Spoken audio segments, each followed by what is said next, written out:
Di episode sebelumnya, Diao yang berhasil menangkap Ouyang Yu kemudian menyanderanya. Dengan begitu, Pangeran Li Qiang dengan mudah mengatakan agar Ouyang Su membunuh Jiang Han sebagai penawaran untuk menyelamatkan Ouyang Yu yang menjadi sandera. Tanpa pikir panjang, Ouyang Su menyerang Jiang Han untuk menyelamatkan Ouyang Yu. Karena perbedaan level di antara mereka, Jiang Han terhempas hingga menghantam dinding goa dengan keras. Namun setelahnya Jiang Han tersenyum. Dengan begitu rencananya berhasil. Sepasang tangan muncul dari dalam tanah. Tangan tersebut menarik kaki Pangeran Li Qiang hingga sebagian tubuhnya masuk ke dalam tanah. Orang yang melakukan hal itu adalah budak besi. Kini terlihat dia juga muncul ke permukaan dan menampakkan dirinya di depan pangeran dan Diao. Oke, seperti biasa jangan lupa subscribe, like, dan komen sebagai bentuk dukungan untuk channel ini. Bagi yang ingin mentraktir kopi, linknya sudah admin sediakan di kolom deskripsi di bawah. Terima kasih untuk yang sudah mendukung channel ini dan semoga video kali ini dapat menghibur teman-teman sekalian. Cerita kali ini dimulai dengan Diao yang mengatakan bagaimana bisa mereka semua bekerja sama dengan sangat baik. Dirasa tidak akan mampu untuk menghadapi dua Ranasen tahap ke-8 yang berada di depannya. Kemudian Diao berteriak, "Burning Explosion!" Sebuah teh yang membuat orang-orang di sana terbakar. Tubuh mereka terlihat membengkak. Ouyang Yu yang juga merasakan panas di tubuhnya, dia juga terkena dampak dari teknik milik Diao. Lalu dengan cepat, Diao melesat ke arah pangeran. Dia membawa pangeran menjauh dari budak besi. Dan saat setelah pangeran dibawa lari, sebuah ledakan besar terjadi setelahnya. Ledakan tersebut disebabkan oleh orang-orang sebelumnya yang memang sengaja diledakkan oleh Diao. Apa kalian tahu di mana posisi pahlawan kita? Ya, pahlawan kita sedang dihimpit 4 gunung besar dan padat. Posisi yang sangat menguntungkan. Kampret. Masih dengan dihimpit sesuatu yang kenyal-kenyal, Jiang Han berkata, "Hah? Untungnya terowongan yang digali oleh budak besi cukup dalam dan dapat berguna untukku. Hihihi, awalnya aku hanya ingin menggunakan budak besi untuk keuntunganku saja. Tetapi keberuntunganku benar-benar mempertemukan budak besi dengan musuh yang ditanamkan di otaknya secara permanen. Dia benar-benar bertemu dengan pangeran ke-9. Selanjutnya, untuk sementara, biarkan mereka bertarung satu sama lain." Lalu, Ouyang Yu yang berada di samping Jiang Han tersadar dan membuka mata. Dia ternyata dapat lolos dari teknik rahasia sebelumnya yang dapat membuat orang-orang membengkak dan meledak. Jiang Han kemudian tersenyum ke arah Ouyang Yu. Dia menanyakan apakah dirinya baik-baik saja. Namun tindakan Jiang Han tersebut membuatnya salah tingkah. Dia benar-benar hanyut dalam senyuman Jiang Han yang menurutnya sangat menawan. Dengan cepat, Jiang Han mendorong tubuh Ouyang Yu sampai menempel ke dinding goa. Dia memeriksa tubuh milik Ouyang Yu yang seharusnya ikut meledak bersama orang-orang sebelumnya. Orang-orang yang juga memiliki segel pembakaran akibat teknik milik Diao. Langkah yang diambil oleh Jiang Han selanjutnya adalah menidurkan tubuh Ouyang Yu ke atas permukaan tanah. Jiang Han dengan sangat teliti memeriksa tubuh milik Ouyang Yu. Dan Ouyang Yu yang masih polos tiba-tiba merasakan sesuatu dalam tubuhnya. Darahnya perlahan mendidih seiring tubuh Jiang Han yang mendekati tubuhnya. Tubuh bagian tengah menjadi hangat. "Perasaan aneh apa ini?" gumamnya dalam hati. Secara tak sengaja, meski dirinya yang polos tidak mengetahui apa yang sedang terjadi, namun tubuhnya merespon dengan sangat baik. Itu dinamakan hasrat ya adik-adik. Sesaat setelah itu, "Beruntung aku memilikimu," ujar dari Ouyang Su yang muncul dari belakang Jiang Han. Dia menabrakkan tubuhnya di bahu Jiang Han. Karena tabrakannya bersifat lembut, maka tidak menimbulkan bunyi. Ouyang Su terus menempelkan bemper brutal miliknya di lengan Jiang Han. Dia juga terus menggoda Jiang Han. Dan keberuntungan kembali menghampiri Jiang Han. Karena ingin melepas pelukan dari Ouyang Su, tidak sengaja tangan Jiang Han yang lainnya malah menyikut sepasang gunung milik Ouyang Yu. Gambar-gambarnya gimana? Mulai kelihatan 3G kan? Mulai ada benjolan kecil kan? Hei, tunggu sebentar.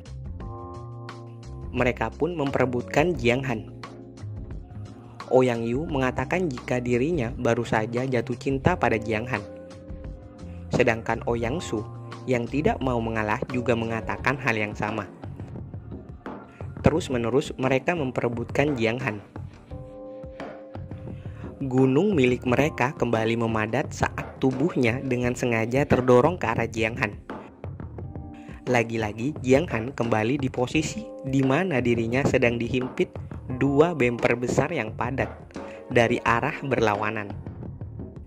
Mereka masing-masing terus mendorongkan tubuh miliknya ke arah lengan Jiang Han. Dan epiknya, karena merasa posisinya yang terhimpit, dengan cepat Jiang Han mengangkat tangannya ke atas, sehingga terjadi kejadian seperti ini. Ini contoh yang terjadi dengan sebuah penggaris. Nah, seperti itulah kurang lebih yang terjadi pada dua wanita tersebut. Gunungnya bergetar bukan karena gempa, dan mohon maaf tidak ada contoh real dari hal itu, karena larinya bukan lagi ke arah komik manhwa. Oke, lanjut. Jauhkan kelebihan tubuh milik kalian dariku. Ayo kita lihat seperti apa tempat ini. Aku ingin menandai beberapa formasi kunci. Dengan begitu, aku dapat menghitung perubahan dalam arai besar ini. Dengan begitu, lebih cepat kita akan pergi ke makam Daxia, ujar Jiang Han. Ouyang Yu di sini mencoba mengatakan sesuatu, namun segera dihentikan oleh Jiang Han. Jiang Han memarahi mereka dengan berkata, sedang terburu-burulah, formasinya semakin sulitlah, dan lain-lain. Sampai tiba-tiba Jiang Han terdiam saat Ouyang Yu berkata, aku bilang kenapa kita tidak langsung saja menuju makam permaisuri Daxia. Hah? Apa yang barusan kau katakan? Sambil mengeluarkan batu yang didapatkannya saat berada di makam Daxia, Ouyang Yu menceritakan bahwa saat formasi berubah, dirinya tidak sengaja masuk dan berada di tempat makam permaisuri Daxia. Dan batu tersebut adalah batu yang dia ambil saat berada di sana. Lalu Jiang Han berkata, jika benda itu adalah kekuatan dari elemen yang dibutuhkan oleh inti formasi ini. Jiang Han memposisikan batu tersebut sebagai benda keberuntungan untuk segera sampai di makam Daxia. Dan Ouyang Yu malah membayangkan dirinya yang akan dilamar oleh Jiang Han yang sedang dalam posisi seperti itu. Cerita kemudian berpindah di bagian goa lainnya. Di sana terlihat pangeran ke-9 yang kakinya patah akibat kejadian sebelumnya. Dan saat ini Diao berada di dekatnya berusaha untuk mengobatinya. Apakah kau telah menanam tanda itu pada dia? Tanya dari Pangeran Li Qiang. Iya pangeran, ini cuma sedikit kebiasaanku yang sulit untuk dihilangkan. Sementara itu, di tubuh Ouyang Yu terlihat sebuah tanda yang dapat dilacak oleh Pangeran Li Qiang dan Diao. Tanda tersebut dapat mengirimkan informasi posisi keberadaan orang yang ditanam tanda tersebut. Di sisi lain, waktu terhitung tinggal 2 hari lagi sebelum arai besar meledak. Waktu seakan tidak mau mengalah pada usaha Jiang Han. Saat ini, waktu tersisa 1 hari 12 jam sebelum arai besar meledak. Jiang Han dan kelompok barunya saat ini sedang berusaha melawan waktu.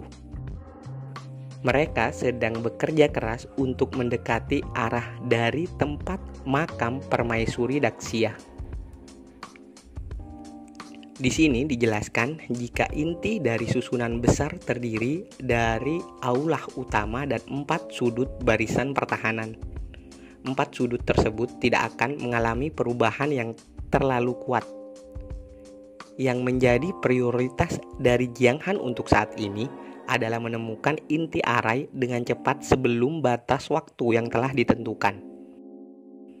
Sambil memegang batu yang ditemukan di makam Daksya, Jiang Han bergumam, menurut cerita dari Ouyang Yu, ada sejumlah besar benda semacam ini di makam Daksya. Jika ada cadangan energi yang begitu besar, itu dipastikan adalah letak dari inti susunan arai ini.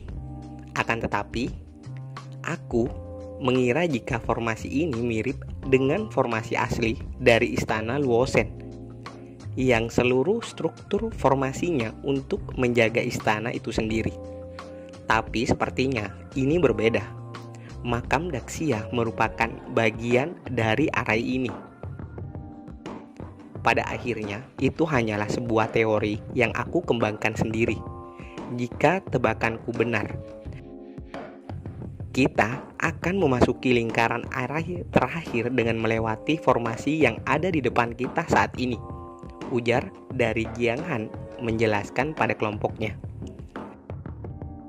Di sini setelah menerima apa yang dimaksud oleh Jiang Han, Ouyang Su memutuskan akan mengambil inisiatif untuk masuk dan memeriksa tempat tersebut terlebih dahulu. Dia tersenyum tepat setelah meninggalkan Jiang Han dan Ouyang Yu. Dirinya berniat agar mereka berdua dapat saling mengenal satu sama lain. Ya, intinya si Ouyang Su ini berencana nyomblangin Jiang Han dan Ouyang Yu. Tapi tenang, itu hanya sementara waktu. Dia belum tahu aja betapa berharganya pahlawan kita ini. Pada saat dirinya memasuki tempat tersebut, dia menyadari sesuatu yang aneh di tempat tersebut. Dia berhasil mengetahui rahasia yang terjadi di tempat itu. Namun, sebelum dia bisa mengatakan yang dia rasakan pada Jiang Han, dirinya terlebih dahulu terjatuh dan tidak sadarkan diri. Posisi Jiang Han saat ini juga tidak diuntungkan. Dia dan Ouyang Yu kini sudah memasuki tempat tersebut. "Hei, tunggu! Jangan masuk terlalu dalam," teriak Jiang Han yang juga telah menyadarinya. Itu adalah dream level. Itu adalah kerang besar dari binatang Yuan yang dapat memangsa mimpi selama ribuan tahun. Bagaimana mungkin itu bisa ada di benua ini? "Jangan menghirup kabut yang dikeluarkan," teriak Jiang Han sembari menutup hidungnya. Namun yang terjadi, Ouyang Yu juga ikut pingsan dan tidak sadarkan diri. Di sini Jiang Han berusaha menangkap tubuh milik Ouyang Yu. Akan tetapi dengan pose seperti ini, Jiang Han juga terlihat mulai kehilangan kesadarannya. Tubuhnya yang awalnya berusaha menopang tubuh milik Ouyang Yu perlahan juga ambruk di bawah tubuh milik Ouyang Yu. Dan inilah beberapa mimpi yang admin tangkap. Admin ambil yang kualitasnya bagus-bagus aja ya. Di sini Jiang Han seperti bermimpi di dunia yang teknologinya sudah sangat maju. Dunia seperti di mana saat ini kita tinggal. Di sini juga terlihat Ruxue yang juga menjadi istri Jiang Han. Sangat cantik dengan baju atau kaos atau apalah yang terlihat longgar. Tinggal melorot sedikit aja, udah tuh kelar, tumpah isinya. Ini juga bagus. Ini juga posisi siap tempur yang epic. Oke, karena terlihat memakai celana dalam, admin skip aja ya. Canda. Karena kurang masuk ke dalam cerita inti, Jadi admin lewati beberapa ceritanya pada saat Jiang Han bermimpi. Intinya si monster kerang tadi menyamar atau berubah menjadi Ruksue dan menahan Jiang Han di dunia mimpi agar terus tertidur. Yang ingin melihat chapternya atau membaca chapternya bisa langsung aja dilihat di chapter 137. Cerita di-skip sampai Jiang Han menyadari bahwa itu semua adalah ilusi atau mimpi. Dia berusaha melawan dan akhirnya mampu keluar dari hal itu. Seseorang yang hanya bisa menggunakan jebakan murahan untuk membunuh secara diam-diam saat mangsanya sedang tidur. Kau mencoba menipuku.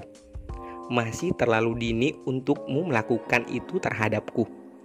Sebuah tebasan berat berhasil dilepaskan oleh Jiang Han, dan itu berhasil meledakkan tubuh monster kerang, sekaligus membunuhnya. Dengan begitu, Jiang Han mendapatkan intiuan yang sangat besar dari monster tersebut. Sementara itu, waktu sudah tersisa 8 jam sebelum arai besar meledak. Besarnya tubuh dan inti ini menunjukkan betapa banyak mimpi yang telah dimakan oleh monster kerang. Agar tidak penasaran, diperlihatkan juga sedikit mimpi dari dua bersaudara Ouyang. Ouyang Yu yang bermimpi jika Jiang Han selalu berhasrat dan bernafsu pada tubuh miliknya. Dan Ouyang Su yang seperti kita tahu bermimpi melakukan esek-esek dengan Jiang Han. Sayang, di mimpinya gambarnya kurang wow. Dan tiba-tiba, satu mimpi lagi muncul di penglihatan Jiang Han. Mimpi itu adalah milik permaisuri Daxia. Entah mengapa dan tidak diperlihatkan atau dijelaskan bagaimana mimpi dari permaisuri Daxia bisa muncul di sana. Diperlihatkanlah Daxia. Dia bermimpi tentang seseorang yang sangat dia cintai. Sementara orang tersebut terlihat memiliki sisik dan sepasang tanduk di tubuhnya. Ada apa dengan pria itu? Ujar dari Jiang Han. Di sini dijelaskan jika pria tersebut adalah Kaisar Naga Jiang Yun, orang yang dicintai oleh permaisuri Daxia. Juga seseorang pemilik garis keturunan naga leluhur, dan pastinya orang tersebut dari keluarga yang sama dengan Jiang Han. Dia berasal dari keluarga Jiang. Tiba-tiba Ouyang Su sudah berada di belakang Jiang Han. Di sini dia mendorong Jiang Han sehingga terjatuh. Tubuhnya kemudian berada tepat di atas tubuh Jiang Han. Dia berniat meneruskan mimpi indahnya yang belum kelar. Dia belum puas sampai akan melakukannya dengan Jiang Han pada saat itu juga. Ayo, segera kita lakukan selagi Ouyang Yu belum bangun.